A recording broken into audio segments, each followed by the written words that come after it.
Bonjour à tous et bienvenue dans cette nouvelle vidéo de Résumé quotidien.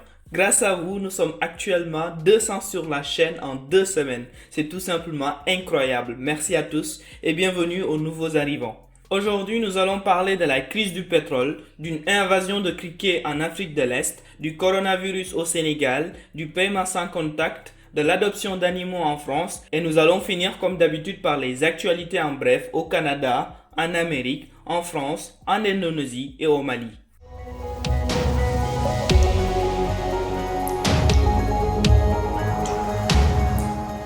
Commençons tout de suite par cette chute vertigineuse dans le marché du pétrole. En effet, ce lundi, le prix du baril du pétrole aux États-Unis est passé sous la barre des moins 36 dollars. Concrètement, les producteurs étaient prêts à donner 36 dollars aux acheteurs pour s'en débarrasser. C'est tout simplement du jamais vu depuis 1983, date à laquelle le pétrole brut coté à New York a été créé. Alors, vous vous demandez sûrement la raison de ce décrochage historique. C'est dû principalement à deux facteurs. Le premier, c'est la chute de la consommation mondiale de pétrole à cause du confinement, car évidemment, il y a beaucoup moins de déplacements, que ce soit en voiture ou en avion.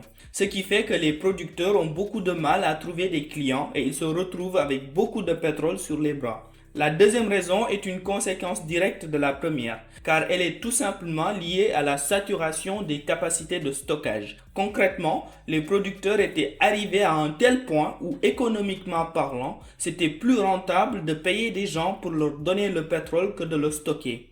Toutefois, les prix au niveau mondial sont redevenus positifs dès le mardi, autour de 14 à 20 dollars, ce qui est encore très loin des 60 dollars en début d'année. Mais aussi, il y a les pays producteurs de pétrole qui ont annoncé la réduction de leur production à partir du 1er mai. En Afrique de l'Est, en plus de la menace du Covid-19, c'est une invasion de criquets pèlerins qui inquiète le plus. En effet, des milliards de criquets qui sont regroupés en essaim pouvant aller jusqu'à recouvrir 2400 km² envahissent la région. Ces essaims constituent un très grand danger pour les récoltes, car ils peuvent bouffer l'équivalent de 400 000 tonnes de nourriture par jour. En Éthiopie, par exemple, ils ont ravagé plus de 200 000 hectares. C'est pourquoi, lundi dernier, les Nations Unies ont annoncé que plus d'1 million de personnes avaient besoin d'une aide alimentaire d'urgence. En plus de cela, la situation est loin de s'atténuer, car avec l'arrivée de la saison des pluies, leur nombre pourrait être multiplié jusqu'à 20 fois. Je vous mets en description un article qui en parle en détail. Toujours en Afrique, mais plus précisément au Sénégal, l'épidémie de Covid-19 progresse lentement mais de manière très inquiétante.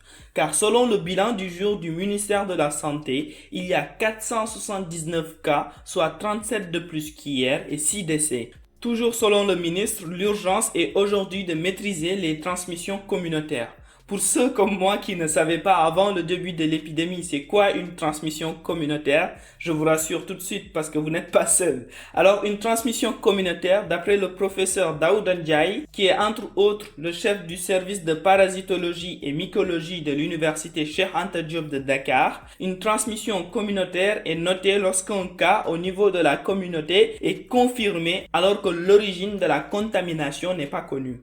Cela veut dire qu'il n'a pas été en contact avec un patient connu ni avec un cas importé et qu'il s'agit également d'une personne n'ayant pas voyagé dans une zone où il y a la maladie. Donc son infection est à rechercher au sein de la communauté pour essayer de voir d'où provient en réalité la contamination. Alors appliquons tous les mesures barrières pour essayer d'éviter ces cas communautaires qui sont un vrai problème.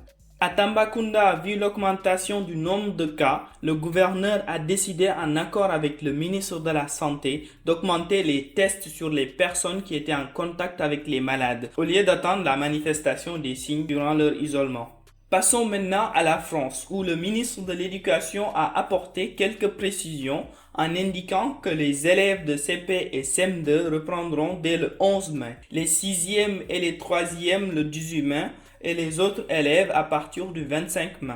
Il précise également que ce calendrier pouvait être modifié et que les salles de classe ne dépasseraient pas 15 élèves.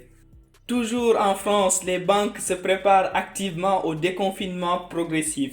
En effet, la Fédération bancaire française a annoncé que le paiement sans contact passera de 30 à 50 € dès le 11 mai. L'objectif de cette décision est de diminuer les risques de contamination qui seraient liés au fait de taper son code. L'adoption d'animal n'est pas aussi en reste car elle constitue désormais un motif de sortie durant le confinement. Concrètement, faudra choisir sur le site de la SPA, Société de protection des animaux, l'animal voulu et après recevoir une convocation pour aller le chercher. Commençons tout de suite les actualités en bref par le Canada, qui vient d'enregistrer sa pire fusillade de toute son histoire. En effet, un homme d'une cinquantaine d'années a ouvert le feu sur plusieurs personnes dans la commune de Portapique à l'est du pays, tuant ainsi 23 personnes dont une adolescente de 17 ans et une policière. L'homme s'est enfui avec un uniforme et un véhicule ressemblant à celui de la police, mais a été finalement abattu après une longue course-poursuite. Nous reviendrons sur une prochaine vidéo dans le format Focus sur la question des fusillades et tueries dans le monde. Aux États-Unis, des scènes qui peuvent choquer plus d'une personne. En effet, dans plusieurs villes et États du pays, il y a des manifestations anti-confinement, des personnes galvanisées notamment par les tweets de Donald Trump, les incitant à sauver leur droit au deuxième amendement, sortent manifester sans masque. Il faut savoir qu'aux États-Unis, ce sont les gouverneurs des États qui ont le pouvoir d'appliquer ou non un confinement. En France, c'est une nouvelle vidéo ce 18 avril sur les violences policières qui met en colère les internautes. En effet, en Villeneuve-la-Garenne en Île-de-France, un homme de 30 ans qui conduisait une moto aurait été délibérément fait tomber par un policier qui a ouvert la portière de son véhicule banalisé lors d'une patrouille. L'homme souffre aujourd'hui d'une fracture ouverte mais son pronostic vital n'est pas engagé. Des manifestations de colère ont été remarquées durant ces derniers jours dans la banlieue parisienne. L'homme a appelé au calme et va saisir la justice. Revenons en Afrique, plus précisément au Mali, où malgré le Covid-19 qui a fait 21 morts et plus de 309 infectés, le deuxième tour de l'élection municipale a bien eu lieu. Mais le gouvernement a tout de même mis en place des mesures comme le respect des gestes barrières et le lavage des mains pour limiter les risques. Espérons juste que ça suffise. Pour rappel, le principal leader de l'opposition, Soumaïla Cissé, est toujours entre les mains de ses kidnappeurs depuis le 25 mars. Terminons enfin par ces deux fun facts qui vont sûrement vous redonner le sourire. En Indonésie, des volontaires ont une façon très particulière d'inciter les gens à rester chez eux. En effet, la nuit, ils se déguisent en fantômes et font peur aux passants. Cet accoutrement avec du tissu blanc et du maquillage au visage s'appelle pokong. Et c'est une tradition en Indonésie et même en Malaisie. Aux États-Unis, c'est un médecin qui profite de ses pauses pour faire danser la planète sur TikTok. Ça peut être un bon boost à tout le personnel hospitalier en ces temps de psychose et de déprime. Nous sommes enfin arrivés au terme de cette vidéo. Merci de l'avoir suivi jusqu'au bout. La semaine dernière, je vous avais posé la question de savoir ce que vous pensiez du moratoire sur la dette africaine.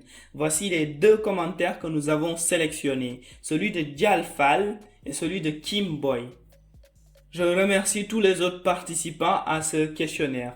La question du jour est de savoir comment peut-on endiguer la transmission communautaire au Sénégal. Je vous invite à y répondre et débattre dans les commentaires. Je sélectionnerai 2 commentaires comme d'habitude pour la prochaine vidéo. Au passage, bon début de Ramadan à tous. J'en connais qui pleurent déjà, mais courage à vous, ce n'est que 1 mois. N'oubliez pas de vous abonner, d'activer la cloche pour être notifié des prochaines vidéos. Je compte sur vous pour liker, commenter et partager comme d'habitude. À bientôt pour de nouvelles vidéos. Peace.